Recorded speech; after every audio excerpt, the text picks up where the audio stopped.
Welcome to the Deep Dive, the show where we take a stack of incredible sources, articles, research, our own notes, and really try to extract those precious nuggets of knowledge, those aha Mm, moments that make you truly well-informed. exactly. Today, we're not just diving into history, we're stepping into a moment that will fundamentally alter the trajectory of humanity itself. It really expanded our understanding of what's truly possible. Yeah. We're talking about the incredible, audacious, and frankly, kind of mind-boggling feat of stepping onto another world. It really is more than just an event, isn't it? It's almost like a foundational myth of our modern age, a testament to human ingenuity, and a beacon for what collective effort can achieve. Absolutely. It's a singular achievement that still resonates with such power, proving that our aspirations can, reach beyond our wildest dreams, beyond our own planet even. Right. And our mission today, drawing from the fantastic sources you've provided, is to meticulously unpack the most important insights from this pivotal journey. We'll explore the why behind the ambition, the how of its execution, and the profound legacy it left behind. Mm. We're aiming for those surprising facts and aha moments that make complex history incredibly engaging. We're going to try and bring to life the entire journey, the perilous landing, and even the fascinating, persistent questions that followed decades later. Think of it not just as a timeline, maybe, but as an exploration of the sheer will, the meticulous science, and the almost unimaginable risks that kind of coalesced into humanity's defining moment in space exploration. Yeah. We'll try to uncover the layers of complexity and triumph embedded within this epic tale. So let's unpack this and set the stage. Our journey begins not in a spacecraft, but in a tense global arena back in 1961. We are deep in the throes of the Cold War, a period of fierce geopolitical rivalry, and this competition, as our sources highlight, extended far beyond terrestrial borders, reaching into the vastness of space. That's precisely where our story truly begins. The Cold War wasn't just a clash of ideologies between the United States and the Soviet Union. It was a furious, high-stakes competition for global dominance. Hmm. And space became the ultimate proving ground. Control of the skies and beyond was perceived as a clear indicator of a nation's technological superiority, its scientific prowess, and indeed its very way of life. So it was really about perception on a global scale. Absolutely. It was a race for hearts and minds, played out against the backdrop of an expanding universe. And in this cosmic competition, the Soviet Union had already delivered a massive psychological blow. Just a few years earlier, in 1957, they launched Sputnik, the first artificial satellite. Huge shockwaves from that one. Right, sent shockwaves across the United States. But then came another, even more significant jolt. In April 1961, Yuri Gagarin became the first human to orbit Earth. What was the immediate impact of that feat on the ground in the U.S.? Was it just a technological defeat or something deeper culturally? Oh, it was monumental. Hmm.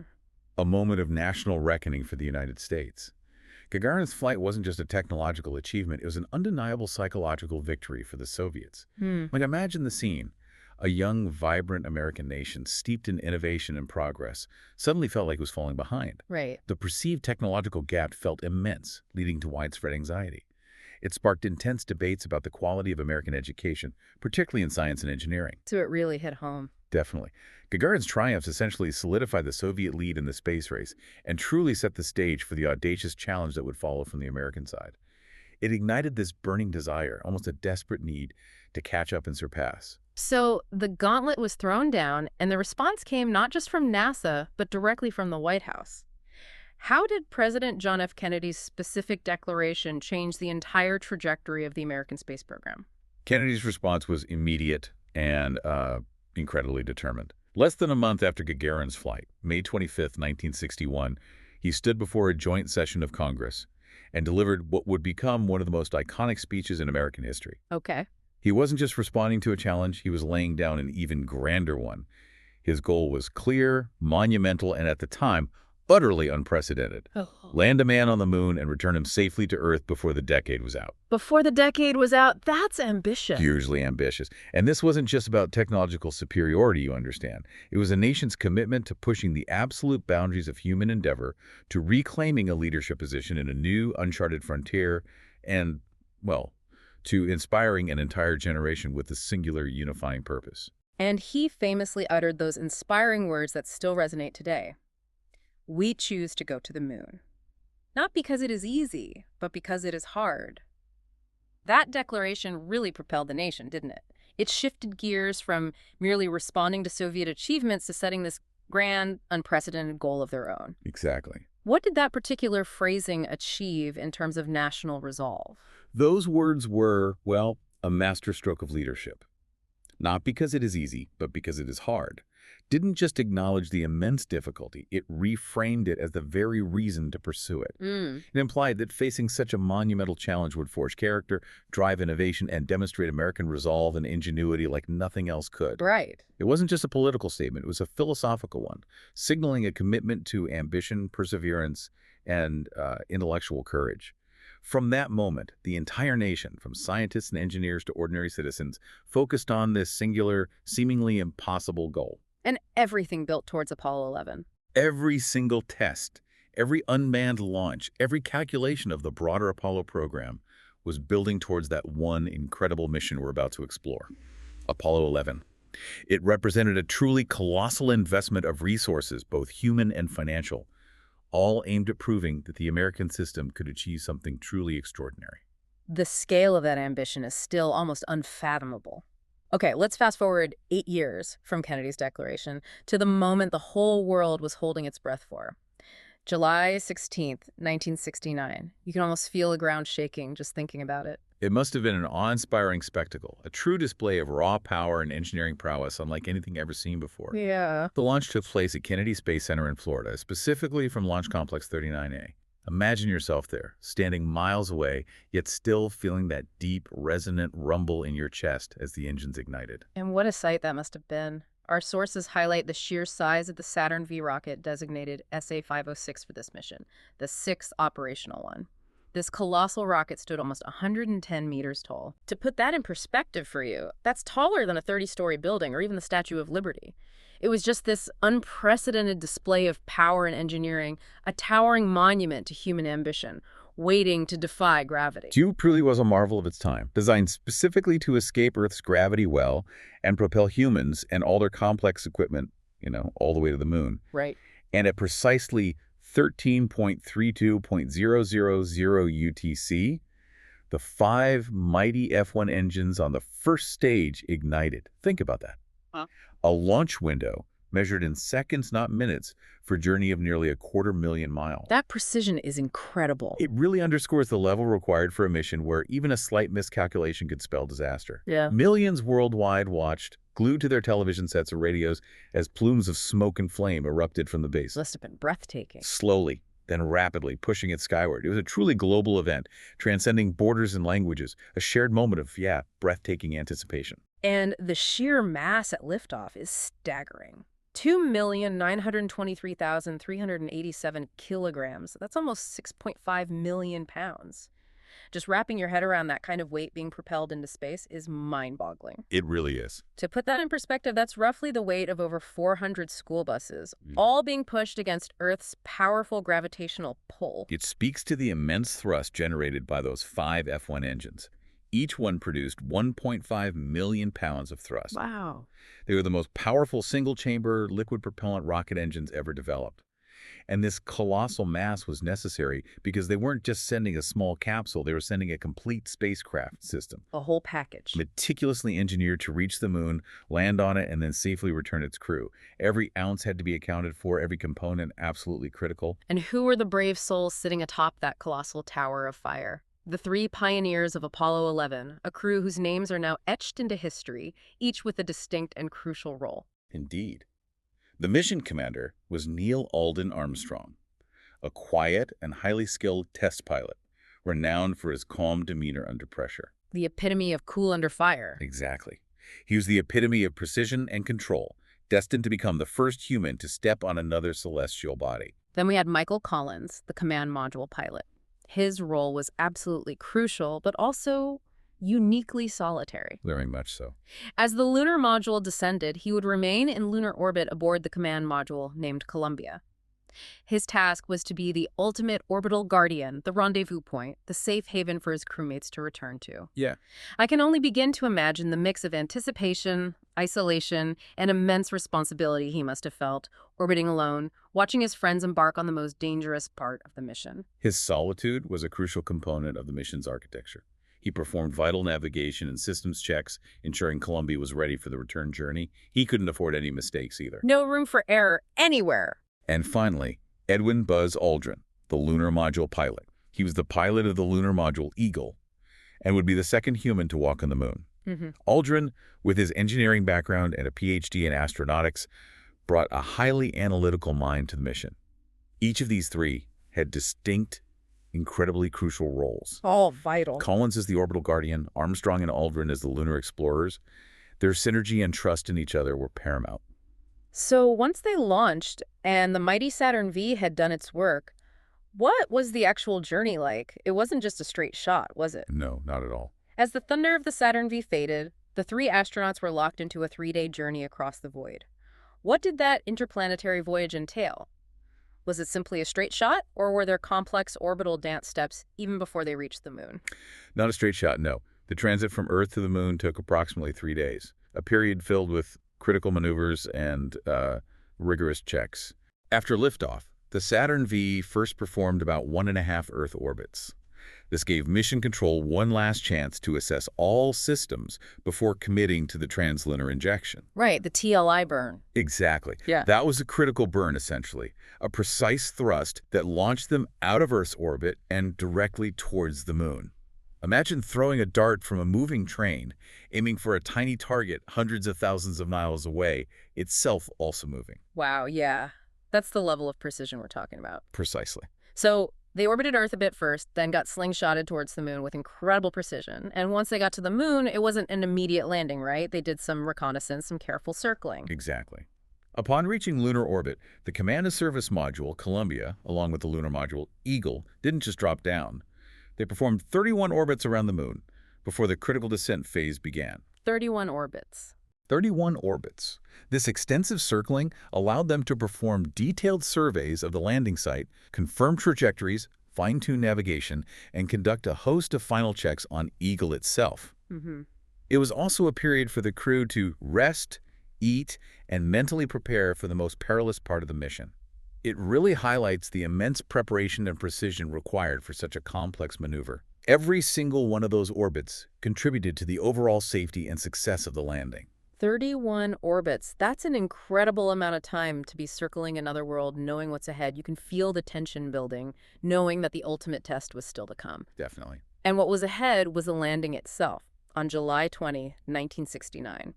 This is where the tension truly ratchets up, where human skill and advanced technology were pushed to their absolute limits. Indeed.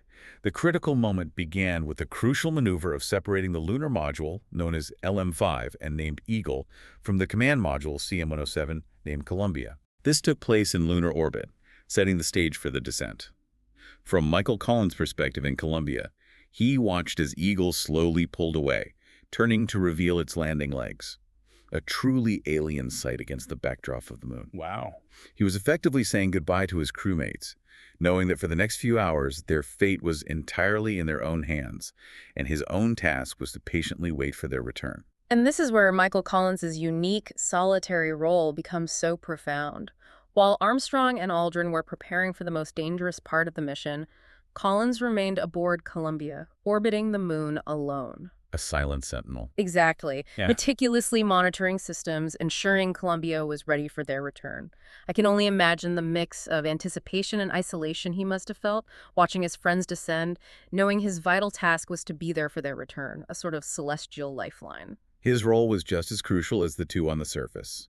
He maintained communications, ensured the navigation systems were pristine, and remained ready for an emergency rendezvous. Meanwhile, Armstrong and Aldrin initiated their powered descent towards the lunar surface aboard Eagle.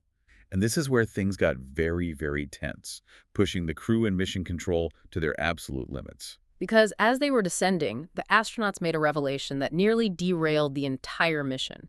Their pre-planned landing site, a relatively smooth area designated for a safe touchdown, was far more rocky and hazardous than anyone anticipated. Yeah, that was a shock. This wasn't just a minor deviation, it necessitated immediate, critical decisions on the fly, with no time for lengthy discussions. This is where Neil Armstrong's legendary piloting skills truly shone. As the computer guidance system pointed them directly towards a boulder-strewn crater field, alarms blared, the infamous 1201 and 1202 program alarms. Signifying computer overload. Exactly. Faced with this treacherous landscape and a flashing console, Armstrong made the decisive decision to take manual control of Eagle. He expertly navigated away from the danger, effectively overriding the computer, searching for a safer, smoother spot.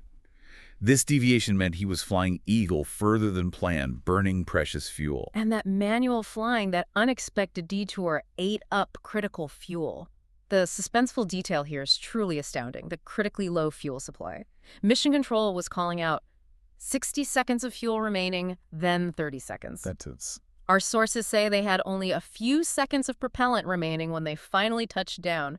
That's razor-thin margins for an operation of this magnitude. Unbelievably close. It truly was coming down to the wire, a testament to Armstrong's calm under unimaginable pressure. It was an incredibly close call, a moment of pure white-knuckle suspense for everyone in Mission Control in Houston.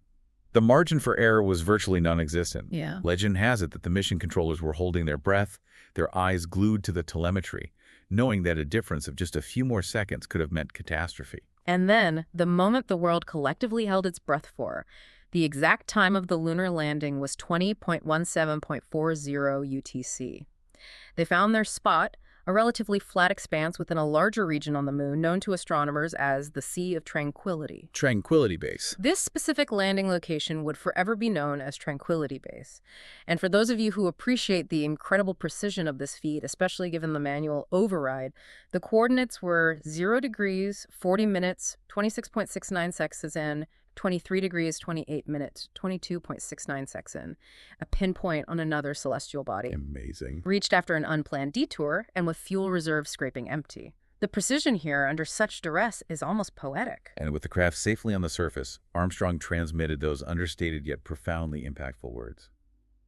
Houston, Tranquility Base here, the Eagle have landed. Chills. Just hearing it. It was a simple phrase delivered in a calm, controlled voice, but it announced to the world that humanity had finally achieved its audacious goal. This global sigh of relief and a roar of triumph all at once. Streets emptied, people gathered around televisions, and the sound of applause echoed across continents. It was a singular moment of collective human triumph. That phrase instantly became iconic, didn't it? Such a calm announcement for such an unprecedented achievement.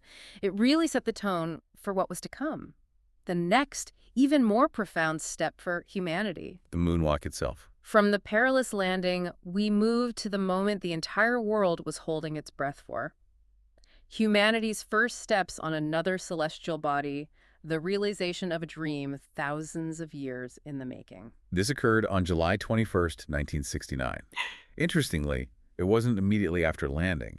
Armstrong stepped onto the lunar surface at 03.56.20 Universal Time Coordinated. Right. Which, for our friends in Europe, was morning in Denmark. This was about 6.5 hours after the landing. Okay, why the delay? This delay wasn't due to hesitation. It allowed for extensive post-landing checks, a brief period for the astronauts to rest, and for the necessary preparations for egress, ensuring the lunar module was stable and safe for them to venture outside. Got it. Meticulous planning. Every step of this mission was meticulously planned and executed, even the pauses. And then the immortal words that changed everything. As Neil Armstrong stepped onto the moon, he uttered, "That's one small step for a man, one giant leap for mankind." Goosebumps. Every time. Those words resonate through history, capturing the magnitude of the moment. There's been much discussion over the years about the A in a man, whether he said it or not. Yeah, the great debate. But the meaning is clear. It was a step by an individual human, but a monumental leap for all humanity. It's a statement that perfectly encapsulates the dual nature of the achievement, a singular individual act, but with universal implications for all of humanity. It immediately transcended national boundaries, becoming a symbol of human capability. Those words, broadcast live around the globe, became an instant part of our collective consciousness, a verbal marker of this unprecedented achievement. And what did they do during their time on the lunar surface? It was a relatively brief but incredibly productive period, considering the challenges of operating in that environment. Right. The moonwalk itself, the actual time Armstrong and Aldrin spent outside Eagle, lasted 2 hours, 31 minutes and 40 seconds. Relatively short, really. It seems short, but incredibly packed. However, the total duration the astronauts spent on the moon's surface before liftoff was 21 hours, 36 minutes, and 20 seconds. Okay. During that period, they had several crucial tasks and scientific endeavors to accomplish, all under the watchful eye of the world. The primary scientific objective, and probably the most critical for future study back on Earth, was sample collection. They gathered 21.55 kilograms, or about 22 kilograms, of lunar samples. Moon rocks. Exactly. These were invaluable for scientific study back on Earth, giving scientists their first direct samples of lunar material, unlocking secrets about the moon's formation, composition, and geological history. It's hard to overstate the scientific breakthrough these seemingly inert rocks represented. Absolutely vital. Yeah. Those samples provided concrete evidence for theories about the moon's origin and confirmed its barren, airless nature. Beyond the scientific, there were powerful symbolic acts. Yeah, the flag. They planted the American flag, a powerful visual statement that, even in the vacuum of space, appeared to wave. Which fuels some conspiracy theories, but there's an explanation. There is. This was achieved not by wind, of course, but because the flag was mounted on a telescoping pole with a horizontal bar sewn into its top, designed to make it unfurl and fly outward as if in a breeze. Okay. Any perceived wavering would have been from the astronauts adjusting it, or simply creases in the fabric from being folded during its journey. That flag, along with a plaque, truly speaks to the broader aspirations of the mission, beyond just national competition. The plaque was inscribed with a message intended for any future visitors, or perhaps for posterity. We came in peace for all mankind. A powerful statement. It was meant to be a moment for all of humanity, transcending the Cold War tensions that had spurred the race. And Buzz Aldrin was busy with some specific scientific instruments, right? He was. Aldrin had the crucial task of deploying several scientific instruments. He removed seismometers from the lunar landing craft, specifically the Passive Seismic Experiment Package, or PSP. PSEP. This measuring station was designed to detect moonquakes and provide data on the moon's internal structure. They also deployed a laser-ranging retroreflector. A mirror. Essentially, yes. Yes. A small mirror array that allowed Earth-based scientists to bounce lasers off the moon and measure its exact distance with incredible precision, contributing to our understanding of lunar dynamics. It showcased the blend of exploration and rigorous scientific inquiry inherent in the mission. And, of course, the iconic imagery from that moonwalk is burned into our collective memory. We have Aldrin's distinct boot print, a stark, crisp impression left in the fine, powdery lunar dust, an alien footprint on an alien world. So evocative. We have images of Aldrin standing near one of Eagle's legs, looking out at the desolate yet strangely beautiful lunar landscape, the Earth, a distant blue marble in the sky. And perhaps the most famous, the photograph of Aldrin himself, taken by Armstrong, with Armstrong visible as a clear reflection in Aldrin's visor. Yes, that one's amazing. That image perfectly captures the spirit of exploration and partnership, even as it offers a glimpse of the photographer, adding another layer of depth to the visual record. These images not only served as undeniable proof, but also as powerful symbols of human achievement, shared globally and inspiring generations to come. They fundamentally altered our perspective of our place in the universe. They truly did, shaping our understanding of that moment for generations to come, making the impossible visible. Right. So after the moonwalk, the scientific experiments were deployed and those iconic images captured. It was time for the journey home. Right. This wasn't just a simple turnaround and push of a button, was it? It was another set of complex, high-stakes maneuvers, almost as critical as the landing itself. Not at all.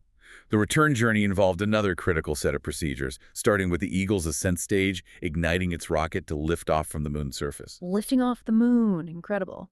Yeah, a launch from a foreign body, with no ground control to guide them through the initial stages, a testament to the autonomous capabilities of the spacecraft and the training of the crew. This ascent stage then had to perform a delicate rendezvous and docking procedure with Michael Collins, who was patiently orbiting aboard Columbia. Must have been a relief for Collins. Oh, immense relief for everyone involved, especially Collins, when Armstrong and Aldrin successfully rejoined him, bringing those precious lunar samples and a world of experience back with them. And then the long journey back to Earth. After orbiting the moon one last time, Columbia performed another critical engine burn to set a course for home.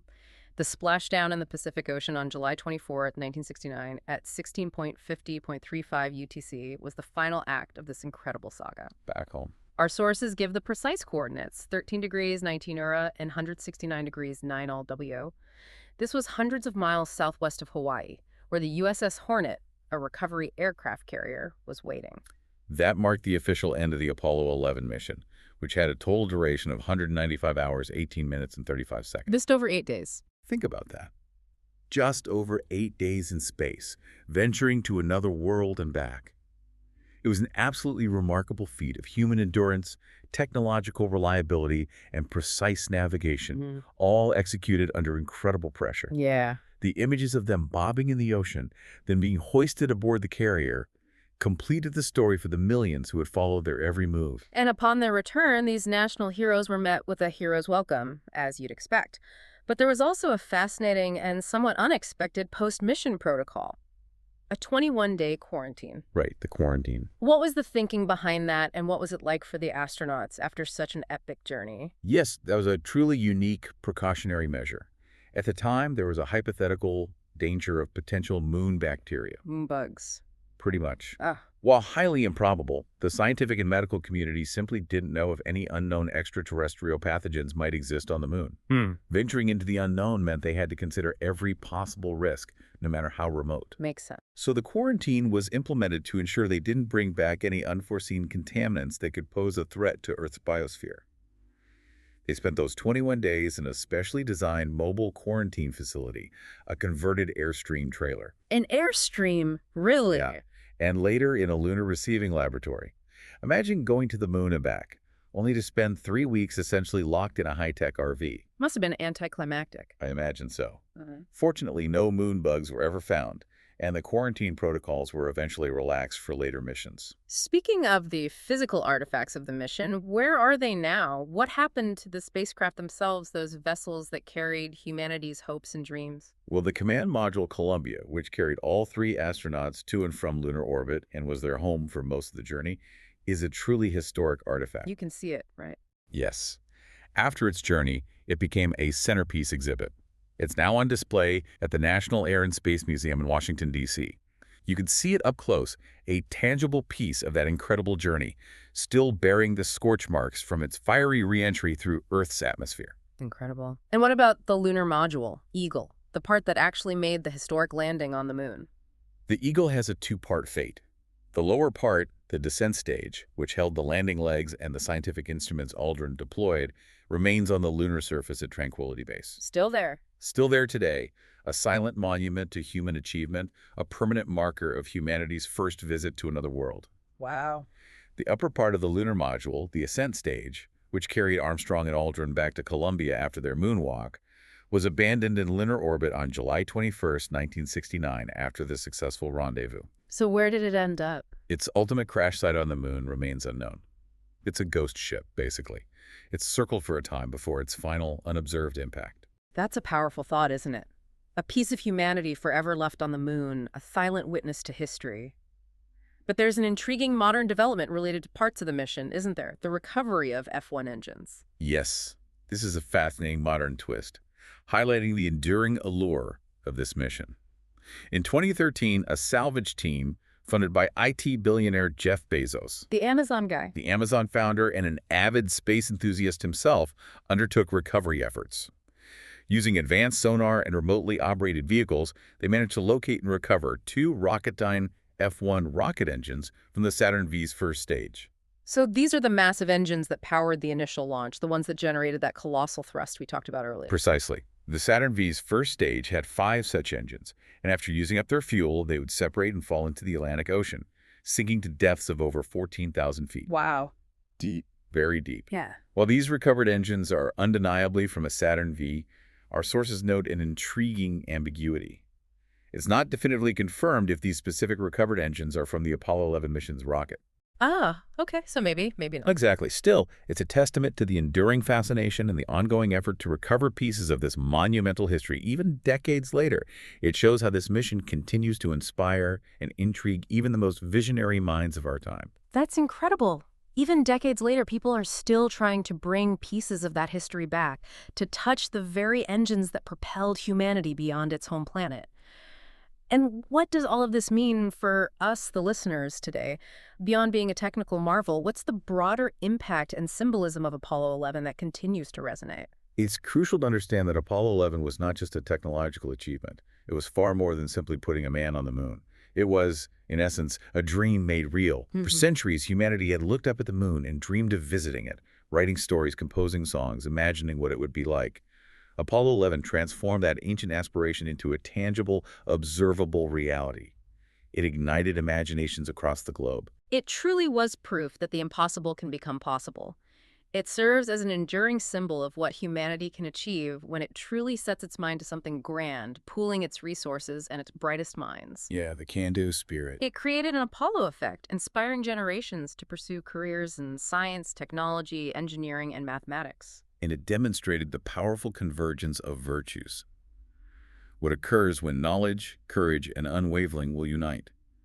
It required cutting-edge scientific knowledge developed by hundreds of thousands of people working together. Huge collaboration. It demanded immense bravery from the astronauts and the ground crews, who faced unprecedented risks.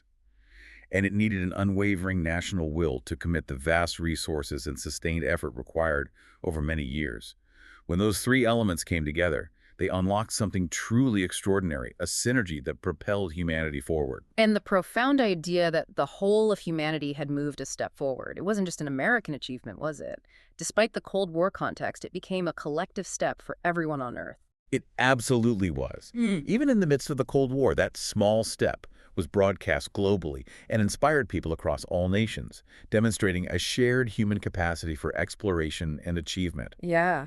It expanded our collective horizon, pushing the boundaries of what we thought was conceivable. It proved that our limits are often self-imposed, and that when we dare to dream beyond them, we can achieve feats that transcend politics and culture, reminding us of our shared humanity and our innate drive to explore. But as with many grand accomplishments, particularly those that push the boundaries of belief, there's always another side to the coin, isn't there? Uh-huh. Let's talk about the shadows of doubt that emerged years later. The moon landing conspiracy theories. It's true. Despite the global viewership, the meticulous scientific evidence, the return of lunar samples, the testimony of thousands of people involved, not everyone believes it happened. It's kind of amazing, really. What's particularly interesting, as our sources point out, is that these theories began to flourish many years later, not immediately after the event. This delayed emergence suggests something about changing societal attitudes and maybe the rise of new forms of media. That's a good point. It wasn't an immediate reaction.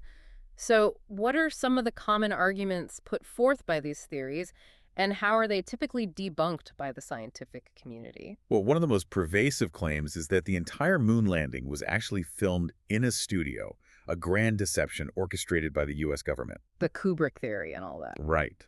This theory often cites various anomalies observed in the original photographs and videos. Like the classic one. Why does the American flag appear to wave in the wind when there's no atmosphere on the moon? People argue there's no wind in space, so how could it wave? Right, and scientifically, everything is debunked. The explanation for the waving flag is quite simple.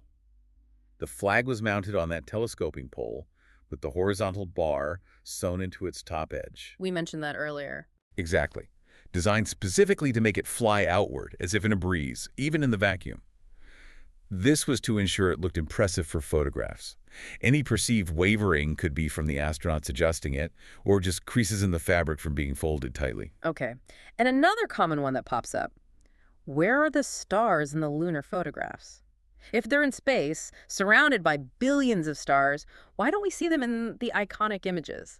Again, a logical scientific explanation exists, rooted in basic photography. The lunar surface, brightly lit by the sun, and the astronauts in their brilliant white suits were extremely bright subjects. Very bright. The cameras used on the moon had to be set to properly expose these brightly lit foreground elements. This required very fast shutter speeds and small apertures. In such conditions, the faint light from distant stars simply wasn't bright enough to register on the film. Like taking a picture of a bright streetlight at night, you don't see the faint stars behind it. Exactly the same principle. It's an optical effect, not a cover-up. And then there's the argument about parallel shadows, implying multiple light sources when the sun should be the only one, or the concerns about the Van Allen belts that radiation would have killed the astronauts.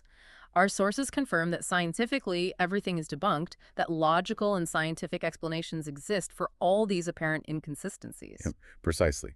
The scientific community, NASA, universities, independent experts, has thoroughly addressed these claims with explanations rooted in physics, optics, engineering, astronomy. They've invited scrutiny, released vast amounts of data, and shown countless proofs, including the lunar samples themselves, Which have been studied globally. independently verified by labs around the world. The evidence for the moon landing is overwhelming. Yet, despite all the debunking, these theories persist. They live on, even today. Why do you think that is? Our source suggests maybe because the event seems too incredible to be true. I think that's a truly profound point, and it speaks to something fundamental about human psychology: the sheer magnitude of the achievement. The idea that humans could actually step onto another world is almost too grand for some to fully accept as reality. Right. Paradoxically, the very incredibility of the feat can foster doubt. When something challenges our understanding of what's possible, some might find it easier to believe in a grand conspiracy, a simpler narrative, than in the immense, complicated power of human ingenuity, collaboration, and perseverance. And maybe a bit of distrust in authority plays into it. Oh, absolutely.